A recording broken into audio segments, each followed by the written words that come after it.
This episode is brought to you by One World Empowered. Hey there, tired mama.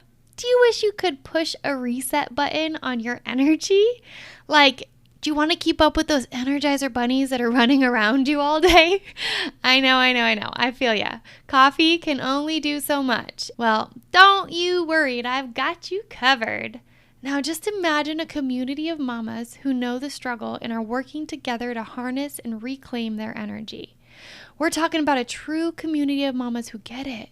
Daily practices to jumpstart your days, accountability partners, group coaching calls to ground and recenter you throughout the 28 days. Does this sound like the exact dose of medicine you need in order to feel 100% again? If so, this program is exactly what you need if you want to be more present with your kiddos, if you think a new routine will help you maximize your time and you enjoy having an accountability partner to help you with developing that new routine and those new habits, if you'd like to increase your patience and energy all while reducing your stress and anxiety, and if you think it would be amazing to have an understanding community of mamas who get it and are on the same path towards healing. Mama, today is the day you choose you and level up. Come join our 28-day energetic reset for moms by visiting www.oneworldempowered.com/workwithme and click the Learn More option next to the Energetic Reset program, or just scroll down and click the link in my show notes below. I can't wait to meet you and witness you step into your full potential. See you there, Mama.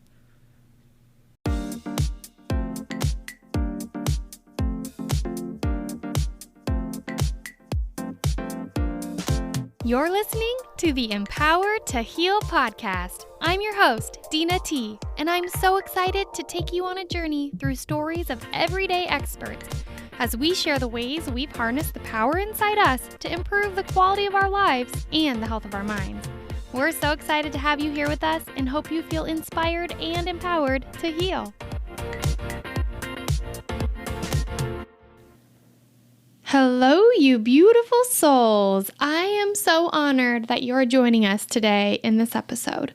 Today we are talking about domestic violence, and we've talked about domestic violence on this podcast before, and surprisingly, that episode has had the most views and plays out of all the other episodes. And so today we're coming back to talk about domestic violence again.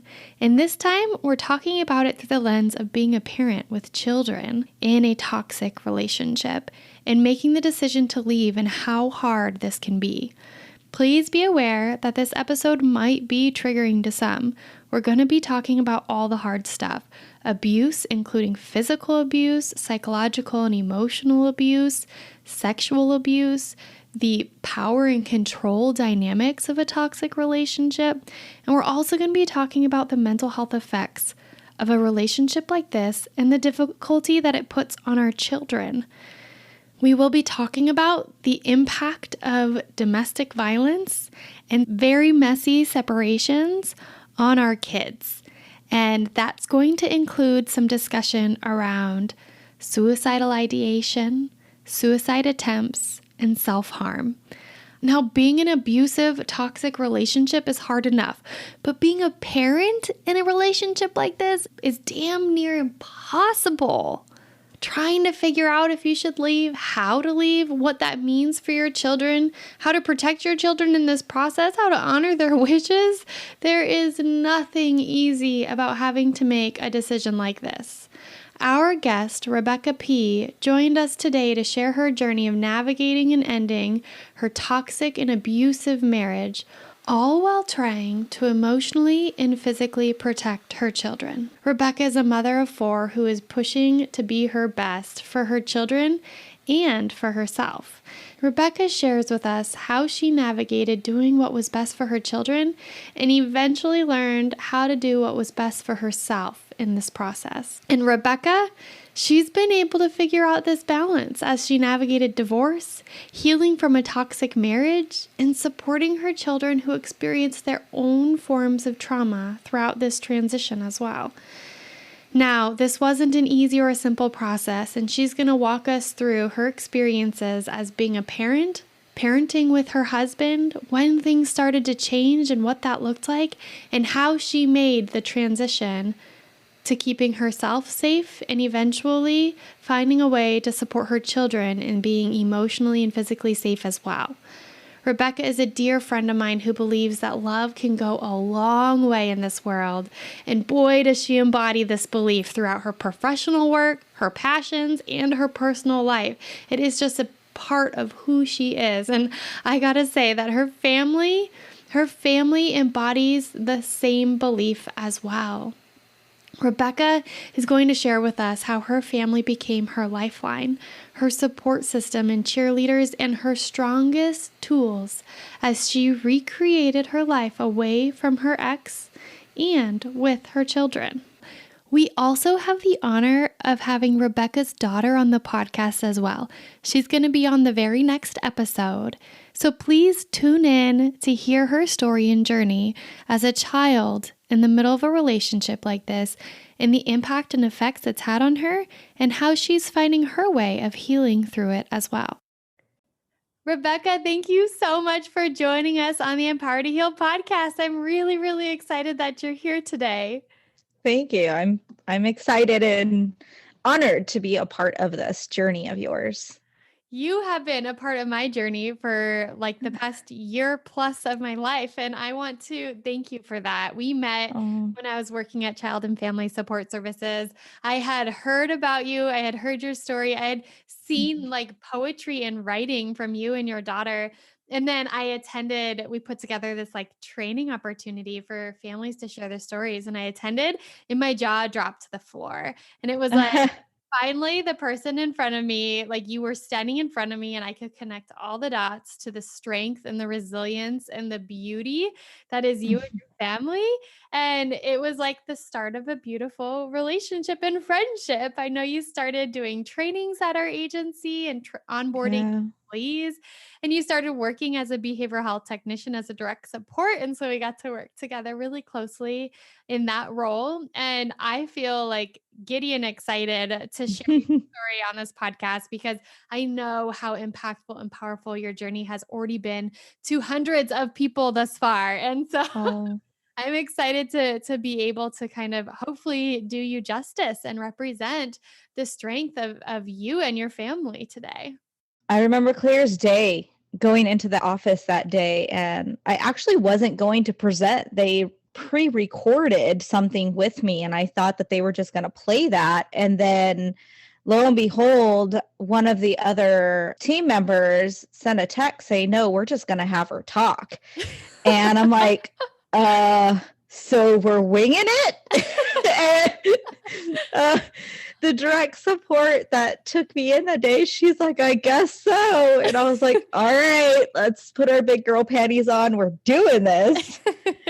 And getting up there and being able to talk, I was so nervous about just standing. I was never good about standing in front of people and talking, let alone being so vulnerable and sharing some deep, intimate details of some of the trauma that my children and myself had to go through.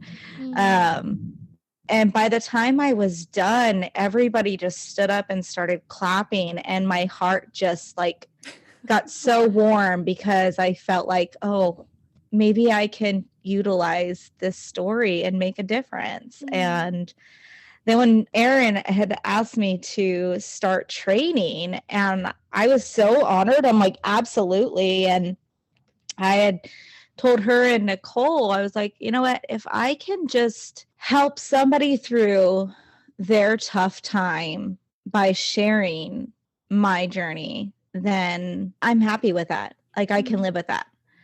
And then it just progressed, and they offered me a job, and I remember saying no a few times. Like, I was like, this is not my world, you know. I'm a hairstylist. That's my passion. And then I couldn't do hair full time anymore. And so I was like, well, maybe this is just the route that the Lord is wanting me to go on. And so I accepted the job, and I went in, and you did my interview with your purple hair, and we were like purple hair sisters. It was so awesome. And I was like, oh, I love this girl. I remember going home and and telling my husband, I'm like, you have no idea. My boss is amazing. She is so awesome. And I just enjoyed it from then on. And it's been an awesome journey, that's for sure. I've got to tell you, it's amazing to me that you were not prepared to speak because you nailed it. Like, you're so natural at sharing your story, and the way you approach things just is like a flood of inspiration and relatability. Like, you share things in a way that just makes people like hang on to your every word and like picture their lives in their own heads. And that's something that I think is a gift, right? And you saying like it was God pushing you in this direction, go for it. Like, this is the opportunity, just take it. I agree. Like, you are meant to share your story and be an inspiration for other parents who are going through hard things. It is in your DNA, my dear. Yeah.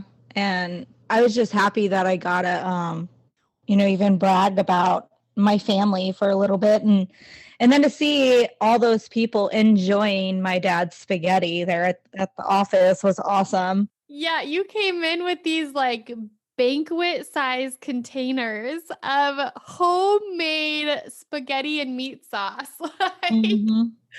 so, and that's your dad's like famous recipe that he makes for the family, right? Oh yeah, it's a family event. Like grandpa's making spaghetti, everybody is there. And this is like everybody like how many people attend this event in your family? Because your family, not just like blood family, but people who have like joy in your family from the community. How many of them are there? Oh my gosh. So before I say this number, I'm so glad that you pointed this out, because one thing that you said is blood family. And one thing that with my family is we don't believe in family ends at a bloodline. Mm. Um, there is the family that you were born with, that you had no choice in having, and then there is the family that you meet through your life, and through that relationship you build a bond that they're family no matter what, and you will do anything and everything for them, and it's unconditional. Mm. And because of this belief, we have several people that are family. And so, me personally, I have several people that I have brought into this family that are now family and that they hang out. So, just blood, just either by birth or marriage, I have 7 siblings. So there's 8 girls, 1 boy. My poor brother, I know.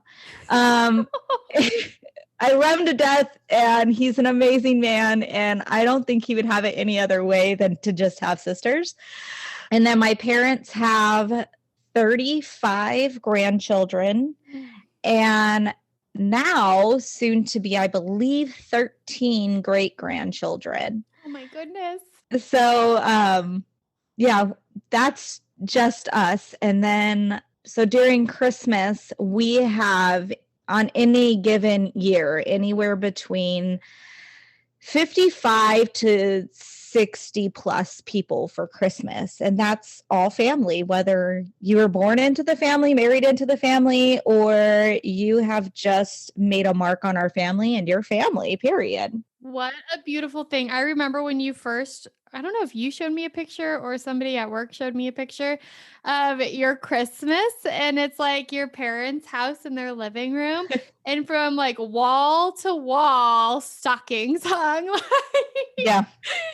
completely covering the entire wall. Is amazing. I love, Yeah. and that's something that I learned really quickly about you, Rebecca, is that family is one of the most healing aspects of your life, and your family Mhm. embraces and loves in a way that is healing. Yeah. That's what we go for. I mean, I think everybody should be like that, to be honest. But it's rare. Like, I think of how I was raised, I think of how so many people in this world are raised, where family is small and family is, it can be very intimate, or family is spread out across the world, and having connection like that is rare. And the fact that you guys invite those people to be family with you, I think is so stinking beautiful. Well, thank you.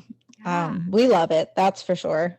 Oh, I can tell. You guys post all these videos on social media, and I'm like, you guys have too much fun, man. There's no such thing as too much fun. It's the best. No such thing. It gets crazy, don't get me wrong, but there's no such thing as too much fun. Oh, it's the best. Well, Um, Rebecca, tell us a little bit about yourself. So I know that you're a mama and you have four beautiful children and you're raising your children from a place of navigating a lot of hardships from your past and persevering through that to a beautiful today. But your past was very difficult. And prior to that, you have your own journey. And so can you share with us a little bit about who you are and how'd you get to where we are today? so I feel like those are two very different things.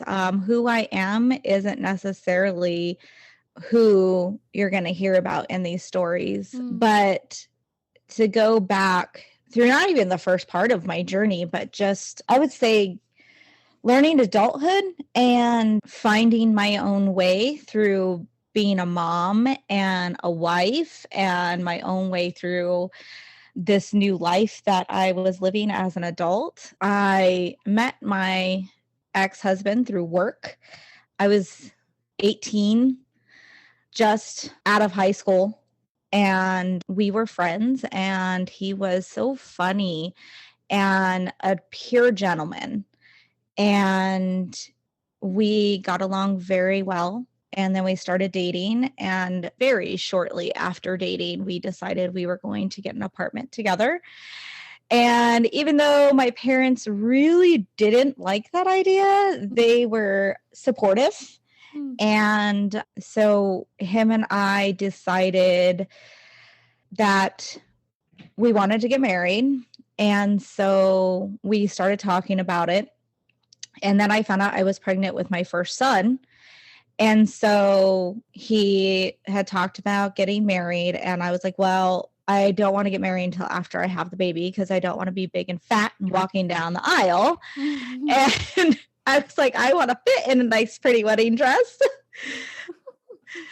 So we decided that we would wait until after our firstborn was born. And I gave birth to my oldest baby boy, and he was so precious. And I had him a few months before I turned 20. And then we were like, all right, so let's start planning the wedding. And I figured a year would be a good time to lose the baby weight and start feeling good about myself. And then apparently the Lord had something very different in plan, because birth control did not work. And I ended up getting pregnant again with my second. And I told him, like, this is ridiculous, like, how is this possible? We had plans. And so it was what it was. And then I told him, I was like, well, you know what? I cannot be a mom of two kids without being a wife first. So we decided we were just going to go to Justice of the Peace and get married, and we'd have our wedding later. And so that's what we did. And then my beautiful baby girl, she decided that she did not want to wait until she was due, and she came 3 months early. Wow. And when she was born, they were actually going to pronounce her dead. What? She was not breathing. She had no pulse. I just remember all the nurses running over there to work on her, and my mom was over there, and I couldn't hear her cry, and I just kept yelling out, like, what's wrong with her? Is she okay? And nobody would answer me. And the doctor was trying to stitch me up. And so finally my doctor turned around and she goes, oh, how's that little girl doing? And one of the nurses turned around and she goes, oh, well, she'd be fine if we can get her breathing. And I almost came off that table. Or the bed or whatever you want to call it. And I was like, what? And so my doctor's like, no, lay down. Like, I need to finish. The baby will be okay. And I'm like screaming out for my mom. And next thing I know is I finally hear her cry. And I took a breath, and the doctor's like, see, she's going to be okay. And so then they told me that they had to take her into the nursery just to check on her and run some more tests and make sure she was okay because she was so early. Yeah. And so I was like, okay. And her dad went at that time, he's like, I'm going to go and watch her. I said, yeah, you are. If I can't be with her, you're going. Like, that's not a question. And so he did, and he went to go be with her. And it wasn't until like 8 hours later, he came back in and he's like, she's okay. Like they're just monitoring her. And I was like, well, I need to see her. And he's like, well, they said that you weren't supposed to get out of bed yet. And I was like, I don't care. Yeah. I need to see my daughter. So I'm like hobbling with my IV pole and going into the nursery, and she wasn't in the normal nursery. And I'm like, where is my child? And he walks me and he's like, she's over in the NICU. And so I walk through the doors and I look over, and she was in a room by herself. And it looked like she had one of these big, huge, like clear football helmets over her head. And she had all these tubes and cords running out of her. And I just dropped to the ground. Oh my God. And I started crying, and he picked me up and he held me and reassured me, the doctors are doing everything. She's going to be okay. She's just a little tiny. And so they kept me in the hospital for 2 weeks. And then they finally like, well, we can't, insurance wise, we have no other reason to keep you, but your daughter has to stay. And I'm like, you want me to leave my child here? Wow. No, and I didn't have a choice. It pretty much kicked me out. Yeah. And I still had a 10-month-old at home. So I would go home and spend time with my son. And then 4 hours later, drive at half an hour back to the hospital and spend a few hours with my daughter and watch her, and then drive back home and spend 4 hours with my son. And I did this 24/7. And finally, a month later, she was released. And I didn't think that she was ready to come home, but they thought that I was just scared to take her home. But she had to be underneath the lights and for jaundice and everything. And I would watch her closely. And then her brother, my oldest, would lay there on the floor next to the lights and just watch her. And he wanted to hold her. And I had to bottle feed her, and she really struggled. And they said that it was because she was tube fed for so long that she never learned how to suckle. Yeah. And so I had to try to like teach her and be patient. And I noticed that she kept like gagging herself out, and she would stop breathing and then throw up. And I didn't think this was right. And so I kept calling the pediatricians, and they kept reassuring me that she just had to learn how to eat. And my gut was just telling me there was something wrong. And so finally I took her into her pediatricians, and I didn't feed her. And I handed her pediatrician my daughter, and I was like, you feed her. Tell me what's wrong with her. And so my pediatrician, she indulged me, and she started to feed her, and my daughter stopped breathing, turned completely blue, like her lips. And then she turned over, started patting. My daughter threw up, and she threw up blood. Wow. And so they air vac her to Phoenix Children's. Kind of find out I was right, and her esophagus did not grow all the way. Wow. And the hospital did not catch it. And because so she was tube fed in the hospital, right? Exactly. Nobody ever fed her. Oh my gosh. And so here we are, at the worst again, and thinking we're going to lose her. And she fought through, and the doctors worked with her. They put her on I believe it was like a high dose steroid or something, and watched her closely. And they talked about doing a mesh in her throat to expand it to give her the room. And so they waited for a while and had her on these high dose steroids. And finally, and they put her on a thinner formula so that the formula wouldn't clog her throat. And so after that, she was able to go home again. And we noticed Did they end up doing the surgery? No, they didn't have to do the surgery. Thank God. Oh my goodness. Yeah. And then after that, she had acid reflux disease. So It was like The Exorcist when she would vomit all Oh my over. gosh, I knew a baby that did that. I remember going with my friend to the mall, and her baby, he's an infant, he vomited, and it was like projectile for feet. It was like feet. Yes. This like Yes. little infant that was like 10 pounds was like puking like feet. Yeah. So I was like, what is happening? Right? It's crazy. You're like, where does that come from? I get it. It's so weird. Yeah, I gave up going to work in clean clothes because it never happened. Finally, I just had to keep like clean extra shirts in my car for those days that just, yeah. But so after that, their dad and we decided that, going through that scare, I didn't want any more kids, and I was afraid. And so we agreed on that. And I've just got to say, Rebecca, like, holy moly. So I experienced so much anxiety after giving birth to my son. And I'm listening to what you just went through, and I can't imagine the anxiety you were going through too. Oh, yeah. I just knew, like, I did a lot of praying and a lot of soul searching, and I just knew that there was a purpose that the Lord gave me this child, and this can't be the only purpose. And my whole family was praying. They put me on a prayer chain, put my daughter on a prayer chain. I was like, this just can't be it. And it was horrible going through that time, and you feel like you're just stuck.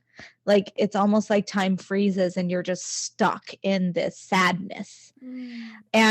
But at that point, I didn't have a choice but to keep going, because I still had my baby boy. I had a 10-month-old that desperately needed mom and needed me to be present for him and still take care of him. But if I'm being honest, if I didn't have him, I don't know how I would have pulled through that situation. And to me, this is my first time hearing this about your story, but I'm not surprised by your strength or by your daughter's strength. Like, I'm not surprised by either one of your strengths to pull through that. You guys were literally designed to be strong, to pull through big, hard stuff. Like, yeah. Looking back and looking on all the things, yeah, I can see where you say that.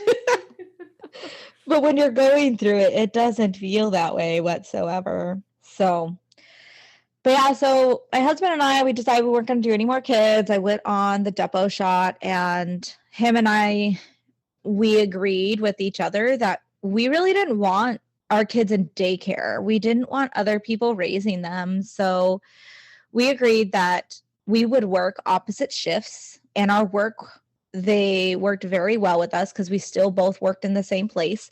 And so he worked in the mornings and I would work in the evenings. And so I stayed at home with the kids during the day, and then we literally swapped kids at work, and I would go to work and he would go home and be with the kids at night. And that's how we did things.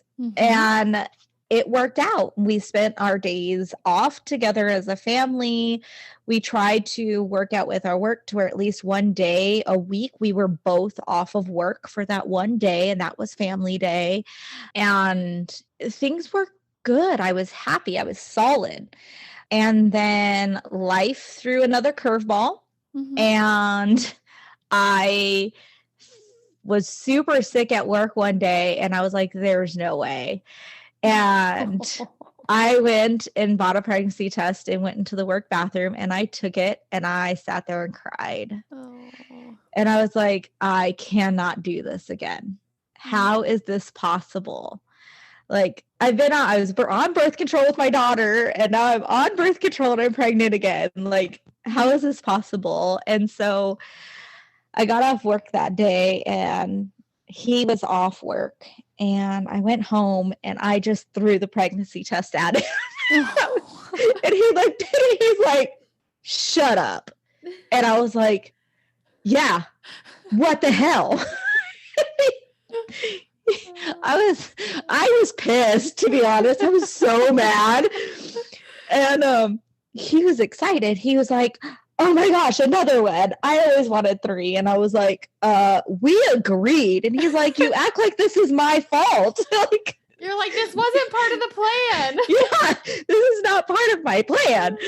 And so, here we are, dun, dun, dun. The Lord had another plan. And my doctors kept a very close eye on me for this one. And at 26 weeks, I went into labor. Wow. And they had to stop my labor. Oh God. I was going to say not again. And they had to stop my labor, and I had to start going in for steroid shots too, because they said that there was no way I was going to carry full term. And so they started giving me steroids to help my son develop a little bit faster and hopefully develop his lungs a little bit faster. So I was also on bed rest after that. I couldn't go to work. And being on bed rest with a almost 3-year-old and a almost 2-year-old, or 2 at that point by the time he was born, is not an easy task, especially when they're very clingy to you.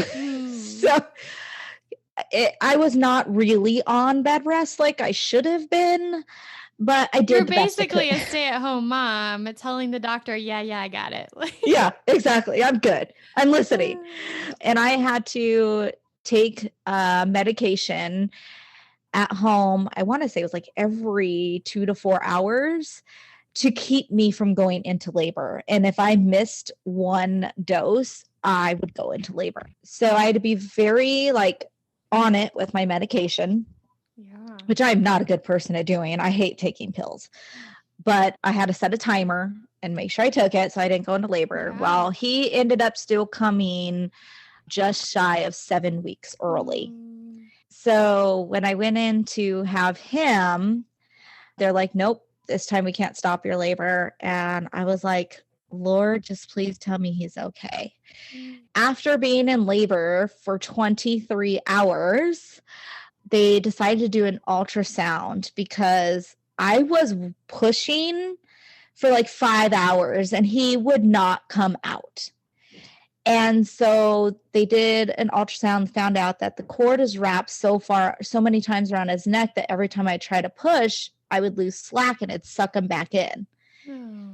And then his heart rate started to drop. My vitals started to drop. They had to put me on oxygen. The doctor started telling me we have to do a C-section.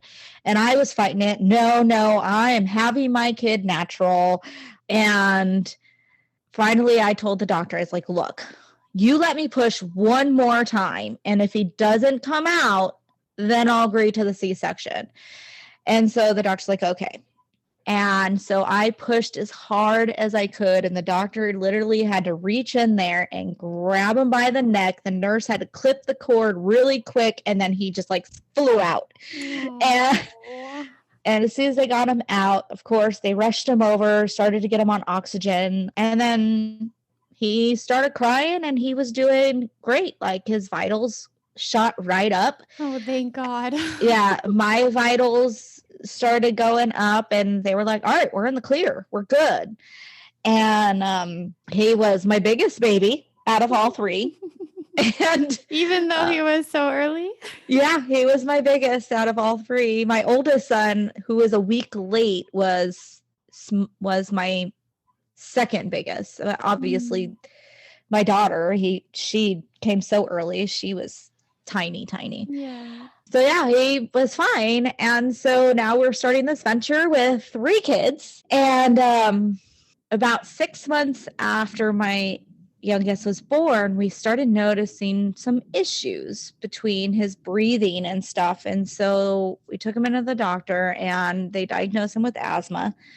And so we had to really watch his breathing. And then he started going into epileptic seizures.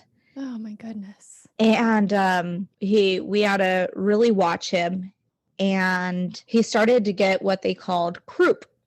At least that's what the doctors called it, was croup. And he'd get that barking cough. And it was so bad where he would not be able to breathe and turn blue, and we'd have to keep rushing him to the hospital. And they couldn't figure out what was going on. And they're like, all right, well, he just might be susceptible to croup. And this kid was in and out of hospitals between the seizures and the asthma and the croup more times than any kid I had ever known. And finally, we found out that he would get pneumonia, and the pneumonia would kick in something and cause those fevers and cause the seizures. And we didn't find this out until he was 6. So he was in and out of the hospital with seizure after seizure, and it was almost like clockwork. Every 3 months, he would get that barking cough. And within 30 minutes, if we didn't have him at a hospital, his airway was completely closed. Oh, gosh. And the last seizure that he had, I was at work, and his dad had to call 911 because he was not coming out of it and he had stopped breathing. And so the paramedics came and got him. And from what I had heard from the paramedics, because they actually called me at work and told me I needed to get to the hospital, they said that their dad had rode with them to the hospital. I'm like, well, where are my kids? Like the other two. Mm-hmm. And they left my children with a next door neighbor whom I had never met. Oh my God, no. Nope. Yeah. So I'm like, okay, I'm going to get my children and then I'm going to the hospital. So I had to rush, go get my kids, which these people, they had just moved in and they were the sweetest couple. It was an older couple, very, very nice. They fed my kids treats and like kept them occupied. And so I got them, I picked them up and I drove to the hospital and I called my sister, who I was super close with and my kids were super close with. And I told her what was happening. I said, can you please come and get the other two?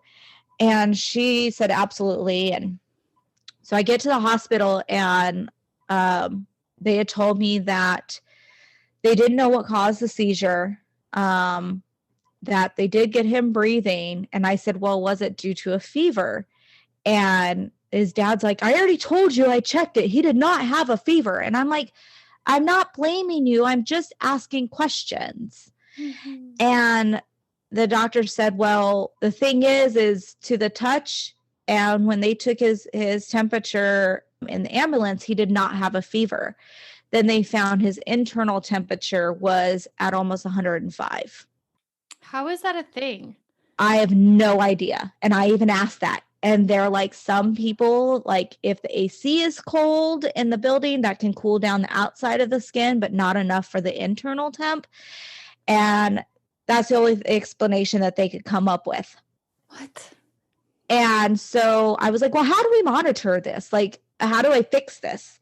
So we went through all of those questions, but there's my son still laying there out of it. Like he was out, not responsive, nothing. And so they were going to get ready and do a CT scan.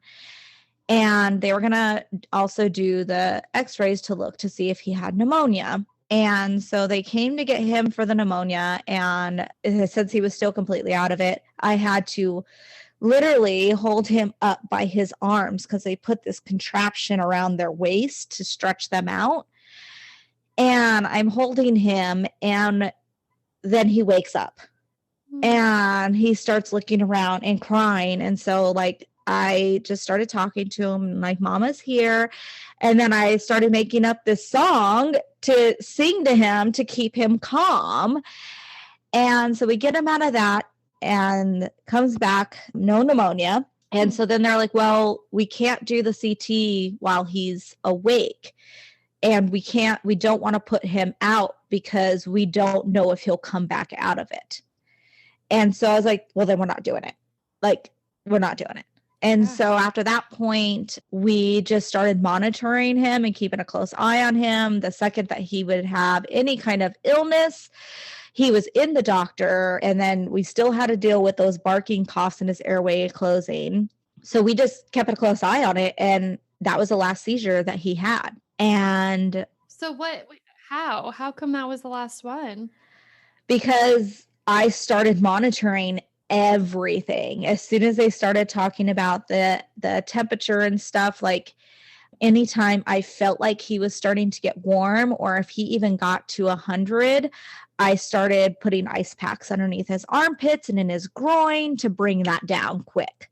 Like I literally was on it. And it got to the point where his older siblings started learning how to monitor it too. So when they were there with their dad, they were watching him, and like we would notice the signs in his face when he would start like getting warmer, and they would go get the ice packs out of the freezer and bring them to him. And it was a whole family, like, we're on this kind of thing. Wow. And after that, I noticed things started to change. The kid's dad, he started to get pretty closed off and will stop kind of paying attention to the kids as much as he used to, and relying on them to watch after their brother when I was at work. And then he ended up losing his job, and he got super depressed. And then he started to get very possessive over me, to where he did not want me to go out and have girls' nights with my friends. I had to check in with him when I made it to work, and then when I was going to my break, and then when I went to lunch, and then when I was taking my last break, and then before I came home, like I had to call him and basically give every detail of what I was doing. He would monitor my phone calls. What changed? Like, do you, in hindsight, looking back on it, was there something happening in his life that triggered his how he was viewing life? I don't know. I honestly don't know. I can pinpoint after he lost his job, it drastically changed. Like it got worse. That's when the verbal abuse started on me and the mental abuse started on me. And it caused me to really get a low self-esteem about myself. And I started closing off my family and my friends. And when I would go to family functions, I'd make up excuses on why he wasn't there, or make up excuses on why we all couldn't go because he didn't want me to go by myself. Or I knew that if I went by myself, that I would have to hear about it later and it would turn into an argument. And I just didn't want to deal with it. And so I just wouldn't go. And I tried to still like have this happy family with the kids. And I had this thought that, as long as my kids were happy, I can deal with all of this. It's okay. And I kept telling myself, as long as my kids are happy, I'm happy. I mean, honestly, looking back, obviously that wasn't the case at all. We often do that as parents though, right? Like, yeah, we put our kids' happiness in the forefront and we put ourselves on the back burner, even if it's unhealthy or abusive to ourselves. Yeah. That's not okay that we do that, but it's pretty common. Yeah, it happens a lot. And so this went on for years, for about 5 years. And finally, him and I had talked, about 4 years, because after that, him and I had talked and we decided, like, look, this is not working. Like we weren't going to be a couple, and we decided we'll live together as long as it makes sense that we could raise our kids, because both of us were like, well, I don't want to be a day without my children. And so that was going to be our life. And we tried it that way. And he still wanted to know everything I was doing. And I've tried to tell him we're not together. Like, you don't have that right. And yes, I do. You're the mother of my kids. You're living in my home, and so on and so forth. And so finally we decided, like, this is not working. And so we decided to live separate for a little while. And then I found out that he was dating another girl and he had moved in with her. And we were bouncing the kids. Literally, I would have them in the morning, get them ready for school. They'd go to school. He would get them, pick them up first from school. And then I would go pick them up in the evening when I got off work, take them home. And then we did that every single day. And then we separated weekends. He would keep them for a full weekend. Then I would keep them for a full weekend. And so that was the route that we were going down. But the house that I was living in was in his name. And he said that, you know, since I was keeping the kids, I was the mother of his kids, like I'd stay in the house and so on and so forth. But then he would just show up and I would try to, because we had one of those number keypads to open the door, and I didn't know how to reset the code, so he couldn't get in and change his code. And then finally my dad figured it out, and then he had my son tell him his code. And so he got my son's code to get into the house. And he would just show up at all hours of the day, of the night. And finally, I was like, all right, you know what? I'm moving. Like, you said this is my home. Well, then you need to respect it as my home. And if you're just going to come in, then I'm moving. And so I told him, I said, give me a month and I will have a different place. And next thing I know is right after that, I want to say it was a couple days, supposedly he broke up with that girl that he was with. And he's like, I'm moving back in the house. I don't have anywhere else to go. Ah. And I was like, okay, well, I need a month. And he's like, take whatever time you need, but I'm moving back in the house. And so he did. And I told him, well, you're not sleeping in my room. Like, you can sleep with your boys or you can go sleep on the couch. You're not sleeping in my bed. And every night I had to kick him out of my bed. Every night it was an issue. Until finally one night we got into an argument because he did not want to get out of my room and I wanted to go to bed. And he first threw one of those heavy, like, electrical razors that guys use. Yeah.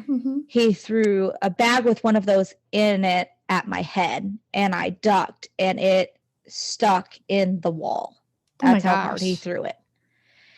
So then, like, in my temper, I was pissed. And I don't know why and what possessed me to do this, but I had flip-flops on. I took my flip-flops off and I was like, you want to go? Like, let's go. I had to take my flip-flops off. I don't know. Goodness, Rebecca. I was ready to roll at that point. And unfortunately, yes, my kids were in the home. They were upstairs sleeping. And so I was yelling at him and telling him to get out of the house. And he grabbed me and pinned me up against the wall. And then he threw me on the bed and he tried to force himself on me. And with me fighting back and telling him to get off of me, and apparently he thought sex would fix everything, I finally got one hand free and I just grabbed his pinky and I yanked back and I broke it. Wow. And so he got off of me and was yelling and asked me why I did that. And I just kept saying, get the hell out of my house. And at that time, I had my dad's gun that he had left me when he passed away. And it was in the drawer underneath my bed. And so I went to start reaching for that gun. And then he booked it out of the house. And so, wow, Rebecca, oh my God. After that night, I knew I had to get out of that home. I called my mom early that next morning. And I told her that he tried to attack me and that I needed out now. And I said, I don't have the money to put down on a place yet. I was trying to wait for a month to save. And my mom came and got me. We went to a few apartment complexes and we finally found one that had an open availability. I could, as long as I put the deposit down, I could move in that night. And so my mom put the money up for me to be able to move into this apartment. She went back to my place with me, helped me start just packing whatever I could do quickly. Two of my nephews came over and they started helping me load up the trailer and start packing. And that night, my mom, two of my nephews, myself, and my three kids moved me into an apartment. And in the middle of moving things out, he showed up. And And he didn't say anything. He just walked in the home and didn't tell him where I was going. But after that point, the harassing phone calls started. He would call and start yelling at me and telling me that nobody's ever going to want me. I might as well go back, and just kept in with, the mind games and just making me feel even worse about myself. And I had called two of my best friends. One of them lived in Yuma. The other one lived up here in the valley, and they both came out. One of them brought me a bed for the boys to sleep in. The other one came up and spent the weekend with me, so I wasn't alone. And my parents helped get me, new stuff for the kitchen. And like everybody just chipped in to just give me and the kids some kind of normalcy. So that was right before Thanksgiving. And I started like stressing out because I had started a new position at my job. And what I didn't know is when I started this position, I was going to get paid once a month. So I started this position right before December, which means my first paycheck wasn't going to come until November 1st or till January 1st. Mm-hmm. And so I was like stressing out, like, how was I going to pay these bills that I did not prepare to not be getting an income for? And my mom and dad helped me out. And I started working this job. Their dad and I would still go back and forth with the kids like we were, but they were fine. It was just any time that I had to come close to him, it was yelling and threatening. And finally I just didn't want to do it anymore. And so I was like, you know what? We're going to do every other day. Like, there is no need for me to see you. I will pick the kids up from school and I will drop them off to school. You'll pick them up from school and you'll drop them off to school. On the weekends, you'll pick them up from school and drop them off on Monday. Like, there's no reason for me to see you. So that's how I changed it. And I started putting my foot down. And I think he started realizing that he did not have that control over me anymore. And unfortunately, at that point, he started using the kids to get to me. What does that mean? So he started telling them different things like, oh, well, your mom just doesn't want you tonight because she wants to go sleep around, and basically coloring this picture to the kids that I was some kind of whore. Wow. And he would have them call me. It's on his weekends. They would have them call me crying, asking me, what am I doing and who am I with? And when I'd ask, well, why do you guys need to know that? You're with daddy. You should be having fun with daddy. Well, no, you need to tell us where you're at and who you're with and why you don't want to be a part of this family. And it got bad enough where I'm like, now I'm being harassed by my children. Wow. I couldn't do anything. He would get the kids in the car late at night, because I used to skate at a skating rink. Like, that was my outlet. Mm-hmm. And so on the weekends, after work, instead of going home to an empty apartment, I used to go skate and just let out some steam for a few hours.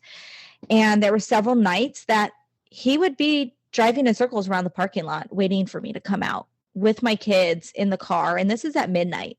Jeez. And it was just overwhelming. And finally, the owner of the rink had to tell him, like, look, unless you're coming to bring your family skating, you don't need to be here. It's, as you're describing all of this, it's so, like, it's screaming in my face, the amount of psychological abuse that you endured during this time of your life is astronomical. And I don't think psychological or emotional abuse gets enough attention and focus.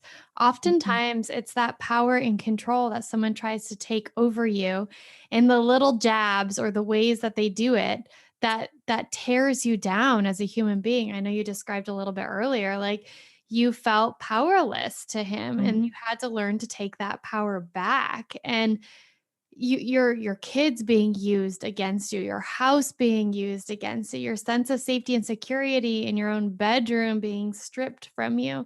Like these are all ways that your ex was taking power over you in an abusive manner, and that does a number on your mind. That does a number Mhm. on your sense of ability to dream up in your brain of what exists in the world that you actually have control of, or that you can actually like enjoy or find peace in or find security in. Yeah, absolutely. And even when I knew what he was doing, it still affects you, Mm, you know? And especially when you see that your kids are being put in the middle of this, when all you wanted to do was protect them. mm, And now they're being put in the middle of this. It got to the point where I was out for a birthday with my dad, and we would decide we were going to go skating. And he had my daughter call me crying, saying to come pick her up because daddy's upset and he's threatening that he's going to leave them on the side of the road. oh my And I was like, baby girl, he's never going to do that to you. Your daddy loves you. Maybe daddy is just talking out of anger, but he would never do that to you. And I had to get her calmed down. And then we get to the skating rink, and then I get a phone call from my oldest son. And he was in tears, bawling, Mom, hurry, get to your apartment. And I'm like, why? What's going on? And he was kind of whispering, and he's like, Daddy's taking us, and he said he's leaving us in the parking lot of your apartment. He doesn't God. want us anymore. And I was like, what? And so my best friend was there and my dad was there, and I was like, you guys get in the car now. We have to go back to my apartment. So we rushed back to my apartment, and lo and behold, when we got there, he was already there and in the process of kicking and pulling my kids out of his car Oh my God, no. to leave them in the parking lot. And so we pulled up, and I like jumped out of the car, and they came running to me, and my daughter wrapped her arms around me. My oldest son went running to his grandpa and wrapped his arms around them.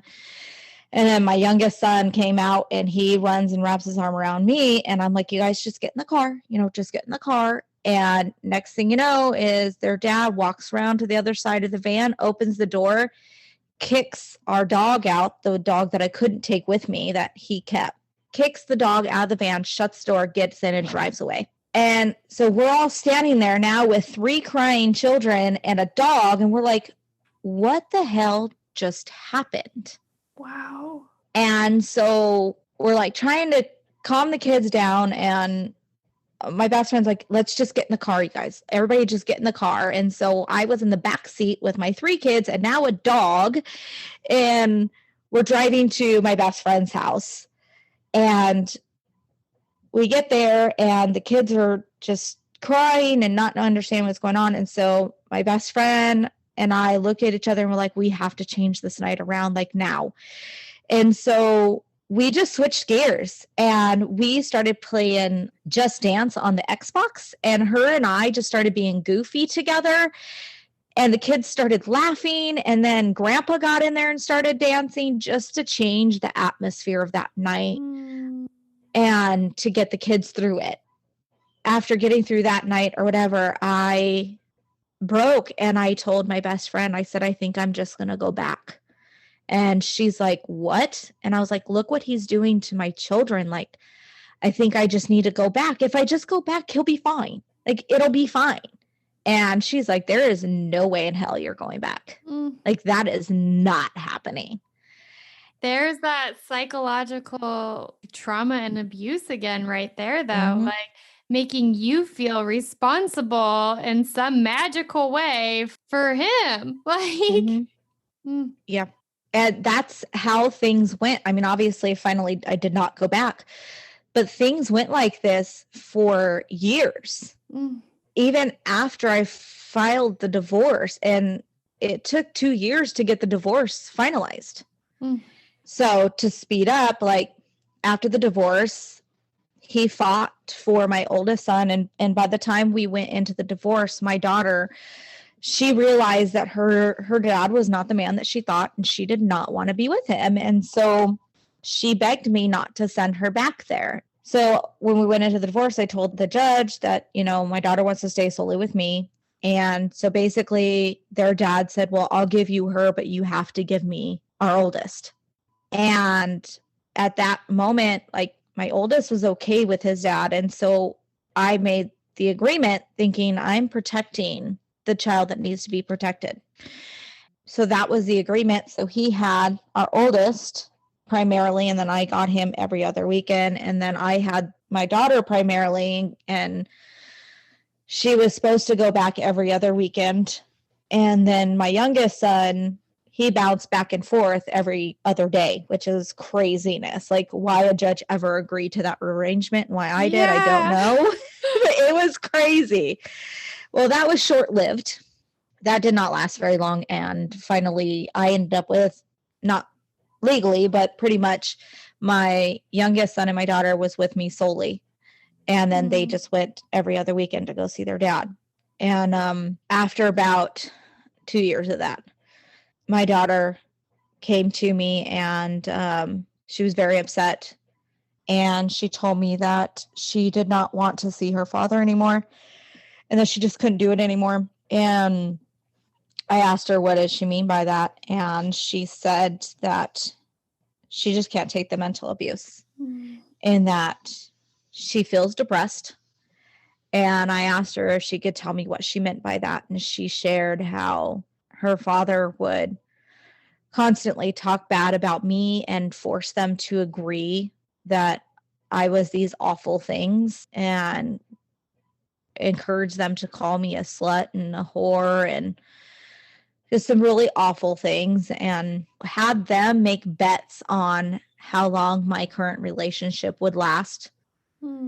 And when she was over there, she wasn't allowed out of her room unless she was cooking or cleaning. So basically she's like, I feel like I'm Cinderella. And there had been an incident prior to this where he got mad because she wanted to spend more time with me on the weekend. And he got mad and killed her birds while she was gone over it. What? Yeah. So her birds ended up dead. And so she couldn't take it anymore. So I made the decision at that point that she wasn't going back. And I tried to find her somewhere that would do therapy.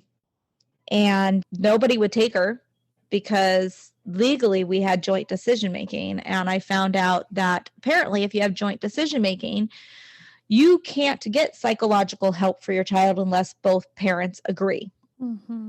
And so I finally, I was begging and pleading for weeks on end. And finally I told one of them, I said, fine, just send me the release form and I'll email it to him and see if he'll sign it. I already knew he wouldn't, but I was like, we'll try. And sure enough, he sent me an email back and said, I'm not signing that. We are not sending our daughter to somebody outside of this family, and you're her mother. And if you can't help her, what kind of mother are you? Oh, gosh. And obviously there was argument after that through email, but it didn't matter. He wasn't going to agree to sign it. And my daughter kept asking me, Mom, when can I start therapy? Pretty much begging to start therapy. So what'd you do? I had to tell her I'm sorry. But she eventually started therapy. How did you get to that point? So oddly enough, my brother, who lived in another state, was going to school for child psychology. And I called him and I told him, what was going on. And he recommended that I send her out there to him. And so my parents were going out to have Thanksgiving. So I did. I sent her out. She spent a week out there, came back, and my brother called me and was like, you need to get her help. And I'm like, no shit. I'm trying. What I'm trying to do. And so he recommended, going into church, which I tried that with her. She just would not connect to anybody. She was completely shut down. So I just kept calling and begging. I kept sending emails to their dad, begging him to sign this paperwork, and nobody would. I talked to the school psychologist and asked if like she could even help. And she's like, I'm not that kind of psychologist. I can't do anything like that. And so every turn that I was taking and every obstacle that I was hitting literally was the end of the obstacle. Like I was not getting anywhere. And I didn't know what else to do. Like I had tried everything that I knew. I was doing research, trying to find a way around this, and I couldn't. And my daughter knew it. And so it took all about 2 months, and she finally had enough. And she handed me a suicide note. Mm. Oh my gosh. As a mom, hearing that, it just makes your like heart drop. Yeah. And mine did. I called crisis, and they came out to my home that night, and they sat and they talked with me and my husband now, and then they talked with my daughter, and then they came out with my daughter into the living room, and we put together a crisis plan and a safety plan. And they then told me that now I no longer needed his permission because it's considered emergency to get her help. But that was the night that I found out that my daughter was already self-harming, and she was cutting herself with razor blades. And I found out by them telling me that they convinced her to give up the razor blades that she was using. And I'm like, what? So she handed them to me, and my heart sank. And I didn't know where to go from there. Yeah. All I knew is everything that I thought I was fighting to protect, I didn't do a very good job. At least I didn't think I did, because here we are, you know? So that next Monday, I got her into her doctor's, her pediatrician's office, and they sat and they talked with her for a while, and then they called me in and they told me that I needed to take her straight to the behavioral health hospital and have her admitted, that they've already called to let them know that we're on our way. So I did. I went straight there, and they were ready for her, and they put her in this room, and they told me that they had to do a body check, and I had no idea what that meant. Like, this is my first rodeo. Never had to deal with any of this before. And so I'm sitting there like, okay. So I'm watching my daughter, you know, undress down to her undergarments, and I see exactly how bad things really were. And as I'm looking at my beautiful daughter, I see that she was covered in new and old cuts from shoulder to elbow, down both of her arms, from her hips to her knees, down both of her legs, and from right underneath her breast to her pelvic bone, just covered. Oh my gosh. And I broke. I started bawling harder than I had cried since my father died. I couldn't say anything, and my daughter put on the gown and sat in the bed, and she just kind of had this blank, no expression on her face. And the doctor asked her, well, how does that make you feel to see your mom so upset? And my daughter just shrugged her shoulders and said, what can I do about it? And at that moment, it hit me that I had lost my daughter. Like, that was not my beautiful baby girl that would never be able to walk past me without saying I love you, or never be able to not be silly or crazy anytime she thought I was sad, just to put a smile on my face. The little girl that fought for her life from the beginning of her life. That was not her. Yeah, to hear her life story from her entrance into Earthside to that. As a mom, there's no words to describe the amount of heartache and devastation and deep love. Right? It was the roughest time of my life, even burying my father. That was by far the roughest time of my life. So we were doing this intake, and I had to listen to her talk about, all the abuse, mental, emotional, and then I found out that there was physical abuse from her father, and hearing her talk about this. And I had also learned that on top of the cutting, she also tried to drown herself in the bathtub on several occasions. The amount of pain that this child had to have gone through, I mean, from what I hear, and especially in this business, when you do more, well, I say this business in mental health care, you do more research, and drowning is just a very, very hard way to go. And so to know that my child felt that low, it was that determined to try to take her own life that way, it broke my heart even more. If you can imagine, even more. I mean, I know. I was pretty broken by that point anyways. Yeah. But then one doctor finally asked her, well, what made you come up for air? Because, I mean, you're here, so obviously you came up for air at some point. What made you come up for air? And my daughter looked at me and she said, every time I got to the point where I thought I was going to pass out, I'd see my mom's face, and I couldn't leave her. Oh, Rebecca. So, that was a tough one. How did you get through that? How did you? Because here you are today. The journey was long and arduous, but how did you take the steps to move through that? What was that like? At first, I think it was just, everybody hears people talk about that fight or flight mode.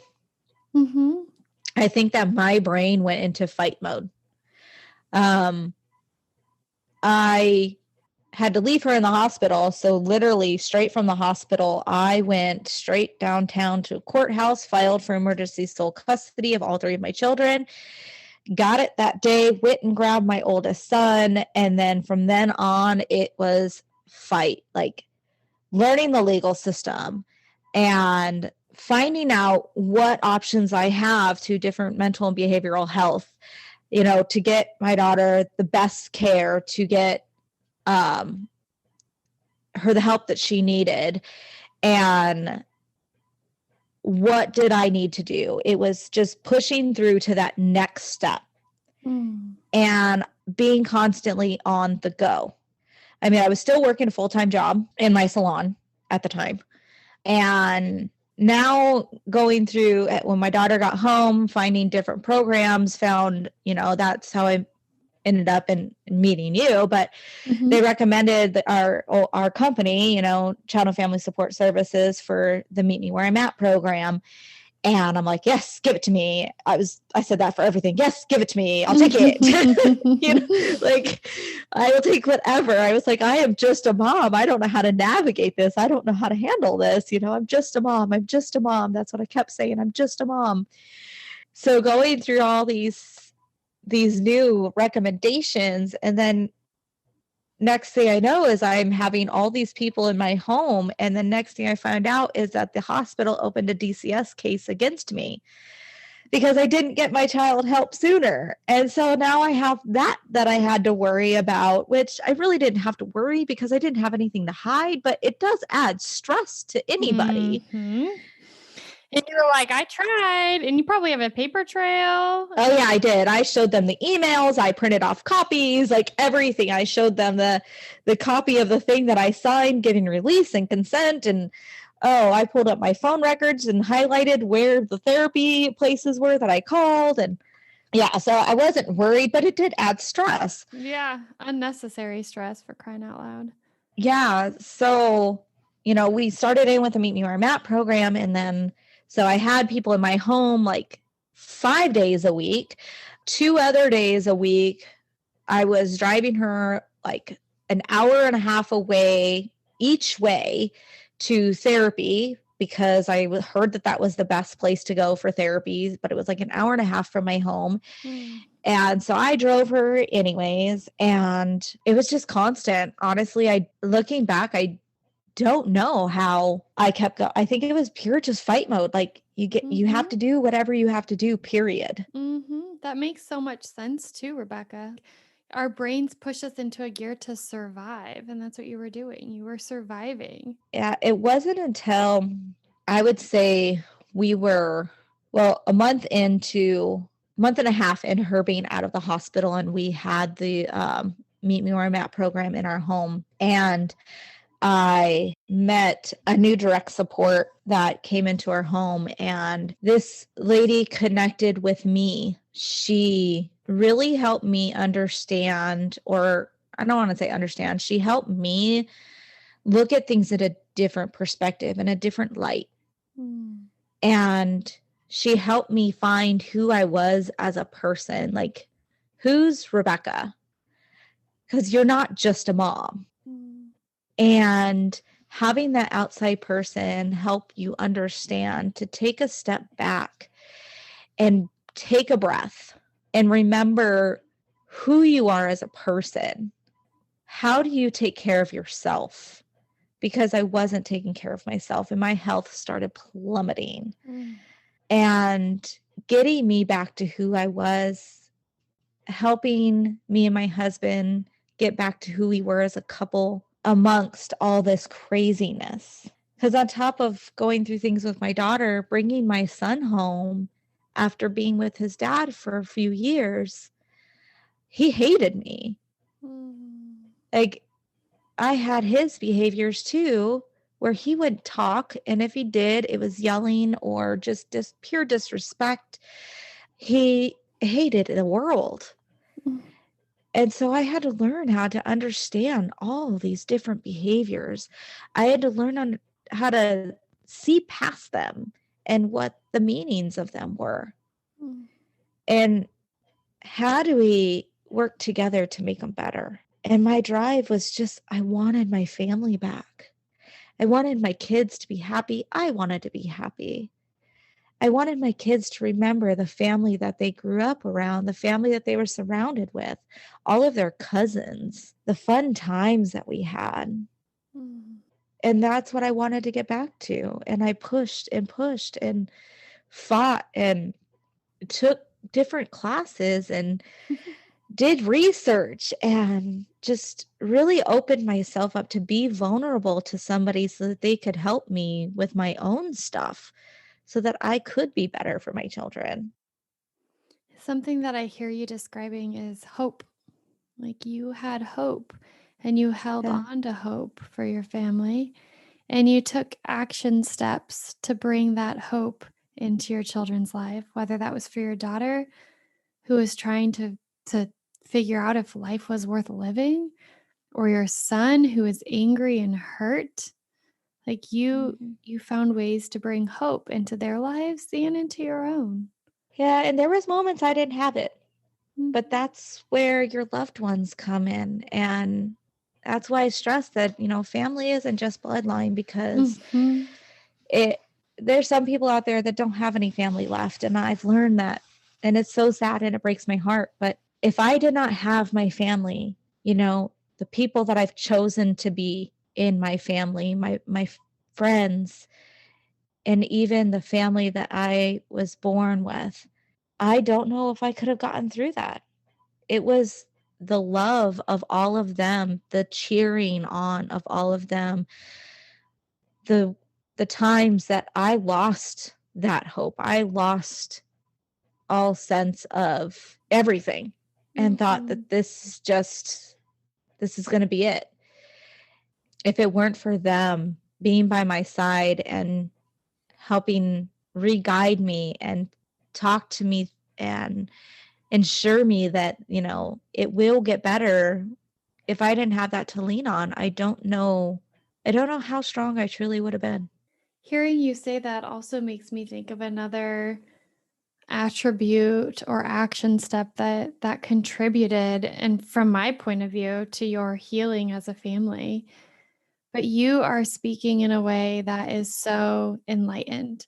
Like it is like absolutely obvious that you yourself took it upon yourself to do your own healing and to be the agent of change for your family. It wasn't putting it on your son to shape up or ship out. It Yeah. wasn't put on your daughter to knock it off and get out of your depression.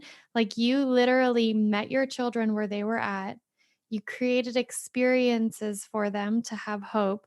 You challenged yourself to learn new ways to parent them and grow. You said yes to everything that was offered to help. Like you yourself did the hard work to get yourself in a place that you could lead your family, you could set the tone for your family to heal. Yeah. You, I mean, I'm a very, I guess, I don't know how to say it, but I don't put myself on that pedestal at all. And I always give credit to everybody else. And it took me a long time to be able to say, you know what? I'm not being conceited when I say, yeah, I did all that. I busted my butt. Mhm. I made the changes in myself to be better. Mhm. I did that. You're right. Like I did this, I got us through. And it wasn't just me, no, but I had to do a lot on my own part to even get the ball rolling to start the healing process Mhm. for all my kids. And you deserve to be honored, and you deserve to be praised and celebrated.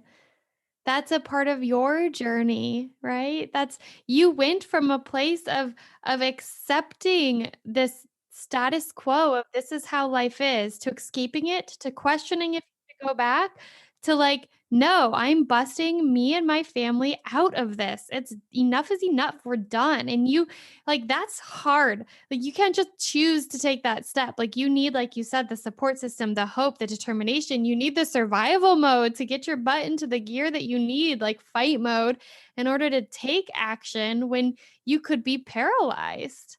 Like Yeah. honor that. I am in awe of you, Rebecca, and the strength that you have. And you are not alone in doing that. So many parents out there do the same dang thing and deserve to be honored too. I 100% agree. I think that all parents, they, especially when they've gone through a hard situation, they're just like, you know what? No, I just survived. And I want to take that out. No, you didn't just survive. You Mhm. conquered. Like Mhm. you stepped up and you did what you had to do and you rocked it. And Mhm. that's more than surviving. Yeah, surviving might have been the first step, right? Like it Yeah. was for you.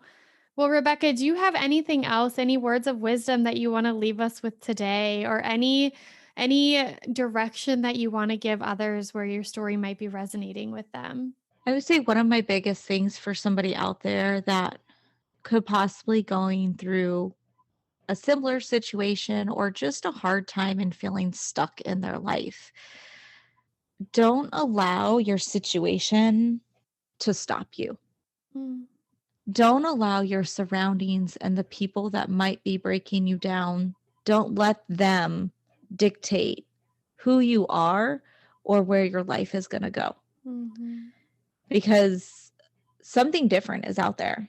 You just have to be mhm, willing to fight for it. mm, And it's not going to be easy.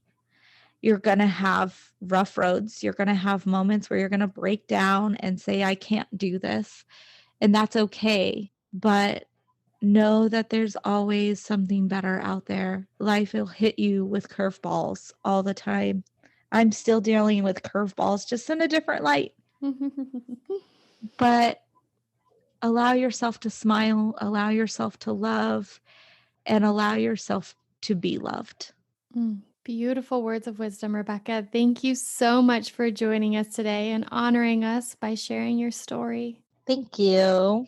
Just a reminder, tune into the next episode to hear Rebecca's daughter's experiences as she navigated through her parents' separation and their toxic relationship. Thank you so much for tuning in today. I hope you are feeling inspired and empowered in your own healing journey. I know that many of you listening might be reflecting on your own stories that you may feel called to share. If so, please reach out to me at dinat@empowertoheal.com. That's DENAT@empower2heal.com. Or drop me a message through my Instagram handle at empower2heal. I would love to connect with you and learn about your journeys so that we can hopefully continue to spread these powerful life lessons on empowering ourselves to heal. My contacts will also be linked in the show notes below so that you can easily find me. We are so eager to start a movement in showcasing the many ways we can heal. And you can be part of this movement too by capturing images and tagging them #empower2heal on Instagram. We look forward to seeing all the ways that you are empowered to heal. I love you, beautiful souls, and thank you so much. Please be sure to subscribe, like, and review.